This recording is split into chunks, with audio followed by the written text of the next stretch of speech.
Welcome, friends, to Inspiration from the East, your gateway to the timeless stories, rich traditions, and hidden treasures of Asia's vibrant cultures. Here, we journey beyond the headlines, exploring the artistry, wisdom, and spirit that shape communities across the continent. Whether you're drawn to the delicate patterns of ancient textiles, the soulful melodies of traditional music, or the enduring legacy of master artisans, you found your home for meaningful discovery. So, take a moment to subscribe, share, and like for more inspiring stories from Asia. Join our growing family and let's celebrate the beauty, resilience, and creativity of the East, one story at a time. Step inside a small Javanese workshop, where time seems to slow its relentless march. The air is thick with the comforting scent of aged wood, a fragrance that speaks of generations past. Mingled with this is the distinctive, spicy aroma of clove cigarettes, a constant companion to the artisans who dedicate their lives to their craft. Sunlight streams through the aged window panes, illuminating the space with a warm, ethereal glow as sunlight catches dust motes dancing in the air, transforming them into tiny, shimmering stars. It's a scene of quiet beauty, a testament to the enduring power of tradition. In the heart of this sanctuary, an old man sits, his hands a roadmap of wrinkles and calluses, carefully carving water buffalo hide. His movements are deliberate, each action honed by years of practice and unwavering dedication. With patient precision, he coaxes intricate shapes from the tough material. Each tap of his tools a story, each cut a memory etched into the very fabric of his being. He is not just creating an object, he is breathing life into a legacy. Across the vast Indonesian archipelago, from the bustling cities to the remote villages nestled amidst lush landscapes, similar scenes unfold, echoing the same dedication to preserving cultural heritage. In the vibrant lands of Sumba, a weaver meticulously ties cotton threads, her nimble fingers dancing across the loom, creating intricate patterns that tell tales of ancestors and ancient beliefs. Meanwhile, on the island of Madura, a smith with fiery passion hammers steel into the elegant form of a keris, a traditional Indonesian dagger imbued with spiritual significance. These are not just crafts, mere objects fashioned by skilled hands. They are far more profound than that. They are living rituals, imbued with the spirit of generations past, connecting the present to the ancient roots of Indonesian culture. They are conversations with ancestors, whispered through the language of art, and the very heartbeat of a culture, resonating with the rhythm of life itself. Every object holds a story, a narrative woven into its very essence, waiting to be discovered by those who take the time to listen. Every pattern a purpose, a symbolic representation of beliefs, values, and the intricate tapestry of Indonesian life. And every artisan a guardian of history, a keeper of ancient knowledge, passing down the flame of tradition to future generations. But these sounds, these vibrant expressions of culture are fading, slowly but surely. The hands that keep these traditions alive, the hands that have shaped and preserved Indonesia's cultural identity, are growing older, their strength waning with each passing year. And tragically, fewer and fewer young people are stepping in to take their place, drawn instead to the allure of modern technology and the promise of a different future. Workshops once filled with the eager chatter of apprentices, the rhythmic clang of tools, and the vibrant energy of creation now stand quiet, echoing with the silence of a forgotten era. The whispers of the past, the subtle yet powerful voices of tradition, are being drowned out by the relentless noise of modern life, the cacophony of progress threatening to silence them forever. This is more than the loss of a few crafts, more than the disappearance of beautiful objects. It's the slow silencing of Indonesia's cultural soul, the gradual erosion of its unique identity, leaving behind a void that can never truly be filled. If these traditions vanish, if the voices of the artisans are silenced, a vital part of the nation's identity disappears with them, leaving a profound and lasting scar on the cultural landscape. The decline of these crafts is driven by the lure of city jobs and the flood of cheap, mass-produced imitations.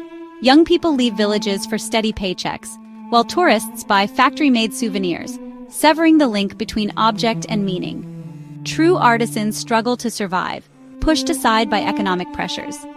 The younger generation, immersed in global trends, often sees traditional crafts as irrelevant or tedious. The deep knowledge behind these arts is rarely taught in schools, and few are willing to endure the long apprenticeships required. As master artisans age, their skills risk vanishing, like a language with no new speakers. This is not a sudden collapse, but a gradual fading. Each artisan who stops without a successor is another thread lost from Indonesia's cultural fabric. The tapestry of heritage unravels, one forgotten skill at a time. Deep in the heart of Java, near the ancient city of Solo, lies a village steeped in tradition. Here, life moves at a slower pace, dictated by the rhythms of nature and the echoes of generations past. It's a place where artistry isn't just a skill, but a way of life. We find Ki Prawiro, a master dalang, a puppeteer of unparalleled skill and a guardian of Javanese culture. His face, etched with the wisdom of years, tells a story as captivating as the epics he brings to life. He sits, surrounded by hundreds of Wayang Kulit puppets, each one meticulously crafted, each one a testament to his dedication, each one a character waiting to play its part. This workshop is more than just a workspace. It's a sanctuary filled with the spirits of stories long told. It is his life's work.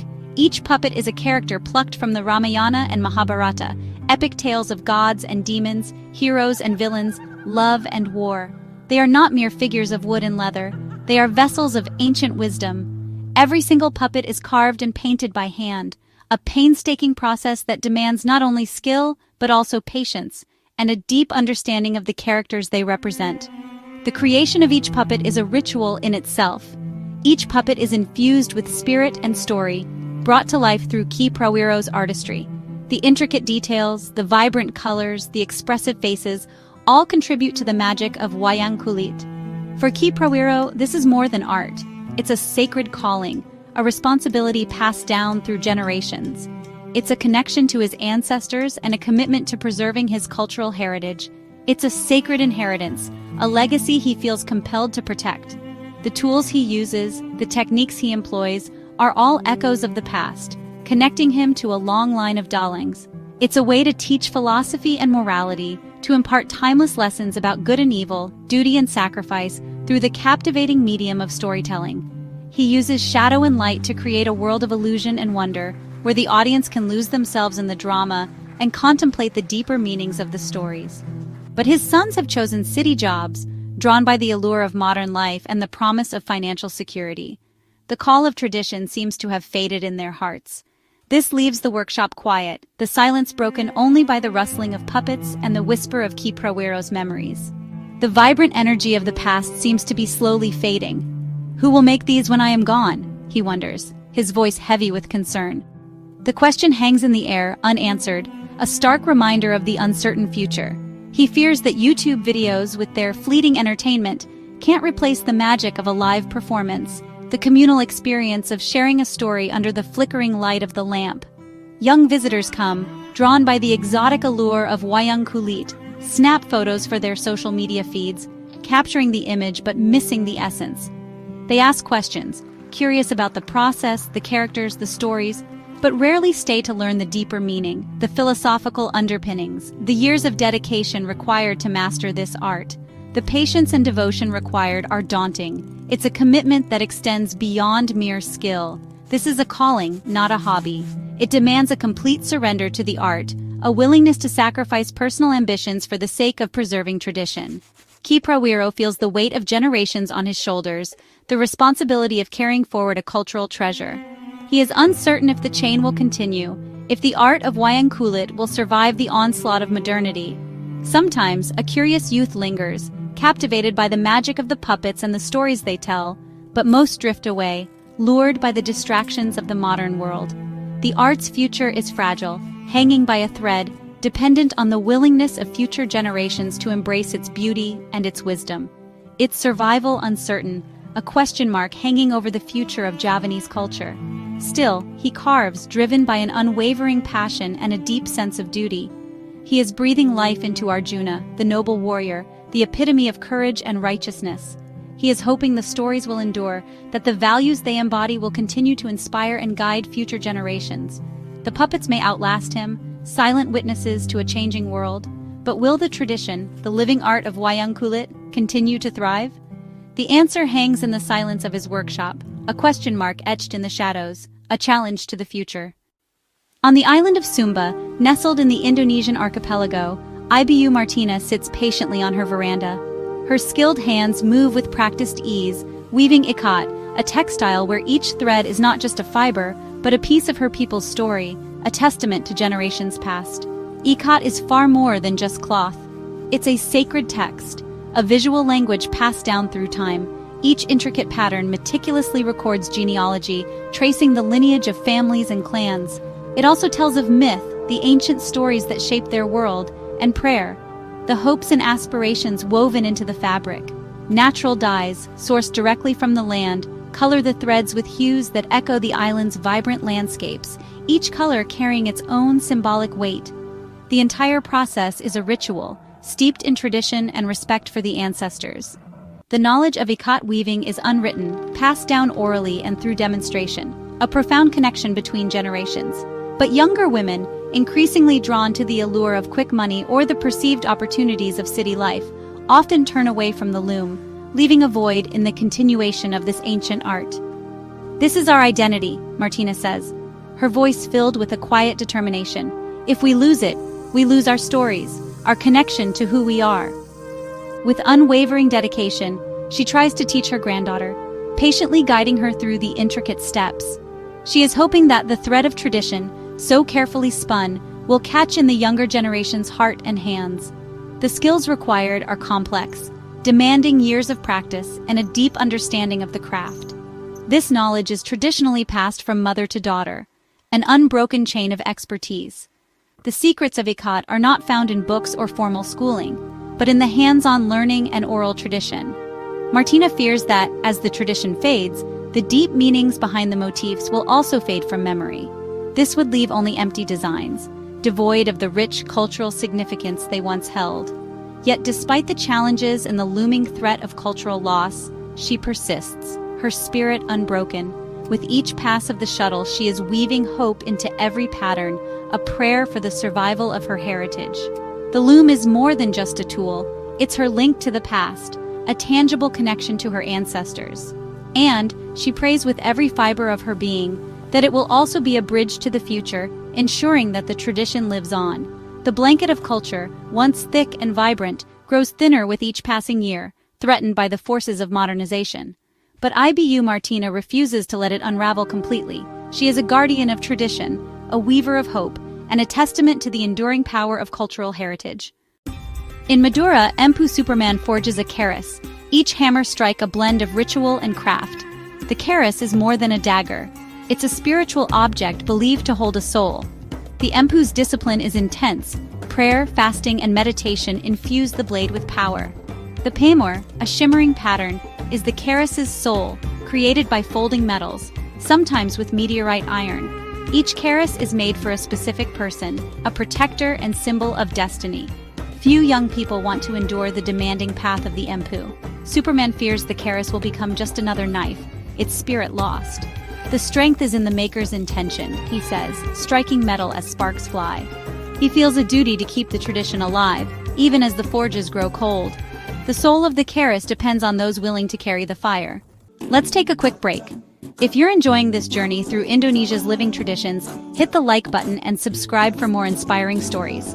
Tell us in the comments, which Indonesian craft fascinates you the most? Is it the mystical keris, the vibrant weaving, or something else entirely? We love hearing your thoughts. And who knows, your comment might inspire our next episode. Ready to dive back into these incredible stories? Let's continue. Amid decline, hope emerges as communities rally to preserve their crafts. Master artisans become teachers, sharing skills with any young person willing to learn.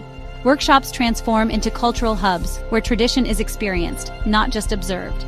In Flores, young women gather to weave, learning not just technique but the stories and rituals behind the craft.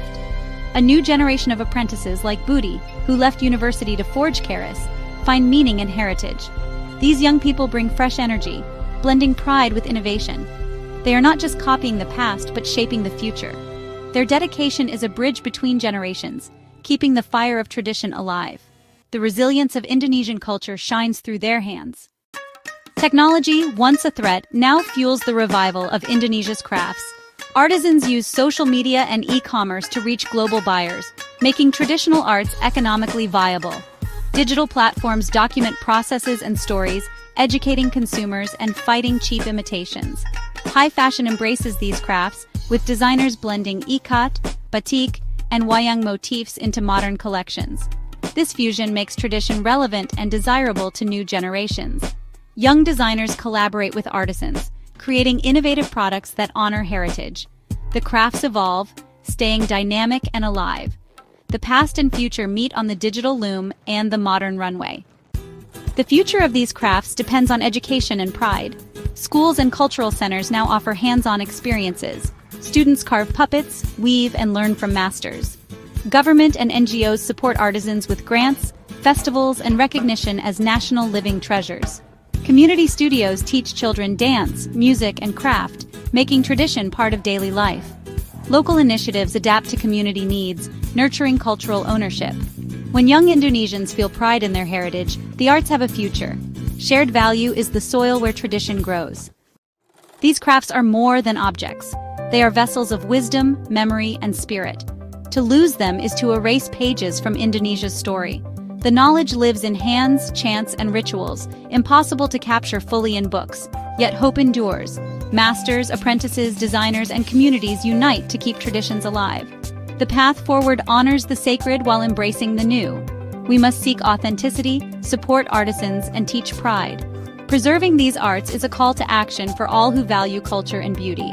The legacy is a gift, ours to protect and pass on.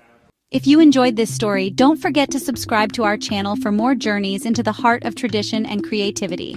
Like, share, and comment your thoughts below. We love hearing from you. Your support helps keep these stories alive, spreading inspiration around the world. Stay inspired with us, and together let's celebrate the beauty and wisdom of heritage. See you in the next video.